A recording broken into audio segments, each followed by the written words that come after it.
Well, we're here with Eric again. This is video 3 in our series on addiction. Doing these things or die in your addiction. Man, you're so dramatic, Eric. This is so dramatic, but hopefully it's catching people's attention. So we talked about getting real or you'll die. And then in the last video, surrender or die. And what's your third tip for us? The third key is help others or die. And the reason why I say it that way is because in my own life, I didn't find purpose until I started helping other people. I felt like I didn't want to go through everything I went through in vain, but I wanted to use it for a purpose to help other people. And as I started helping other people, it helped me grow in ways that I never could have imagined, because I could see myself in those people that I was helping, and it made me want to change even more and more. Yeah, somebody said the best way to learn something is to teach it. Exactly. Right? Yeah. So teaching it helps you to hear yourself say it, helps you to take more ownership of it. But I think it also just helps you to be accountable, right? I'm sure that for some of the people you've helped, you're like, man, if I went backwards again, what would that mean for those people that I've helped? Yeah. So it's an extra layer of accountability in your life, would you Yeah, say? exactly. It's like having people that look up to me now, just kind of like having kids, like your family, you know, they look up to you now.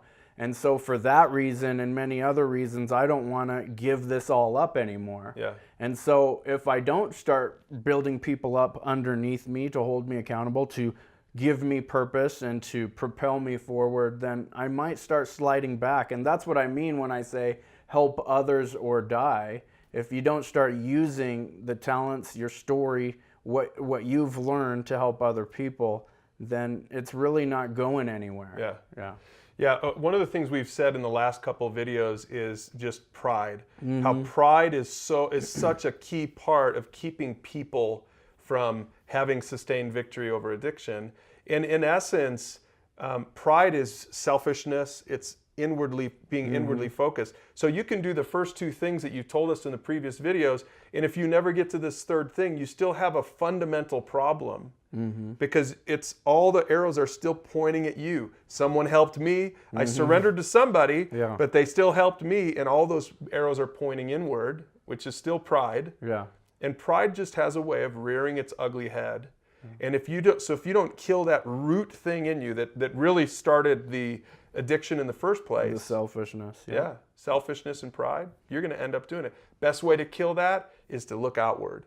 Best way to look outward is to actually do something for somebody and help them out, right? Yeah, being others focused is very healing. I mean, the one thing that we have as people in humanity is, one thing we have in common is that we have other people that we can help. We have an accountability to basically our brother, that we don't have to just let people suffer, but that we have so many different benefits in this life. The things that we've been through, the wisdom that we've learned, we can share that with other people and help other people. And we all have that in common in humanity. It's just some people choose not to do it. And you'll see out there in life, the people that are inward focused and are selfish really aren't moving or going anywhere. Yeah. That's so true.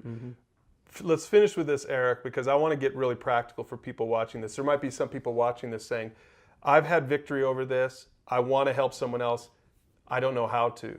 Why don't you finish just by telling people how you help people using the tools at FLEXTALK.org, those addiction tools, those conversational tools. How do you use those to help people in your world? Well, yeah, really it started first by me just watching videos, reading articles, learning about it, getting to know it myself.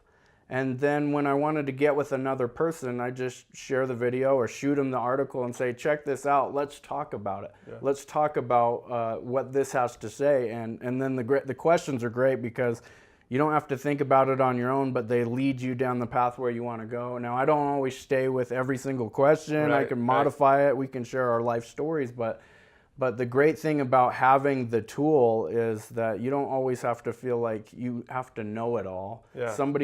This, again, it goes back to the principle of helping other people. Yeah. Somebody else who's gone through it or has done the study has taken the time to put it on there for a resource for each of us to help another person. So it just makes it easier, you know. Yeah, so that and reproducible. And reproducible. So the topics that, you know, this is one example, this video, this whole series is an example. It gives you trajectory, it gives you something to talk about with the person you're helping.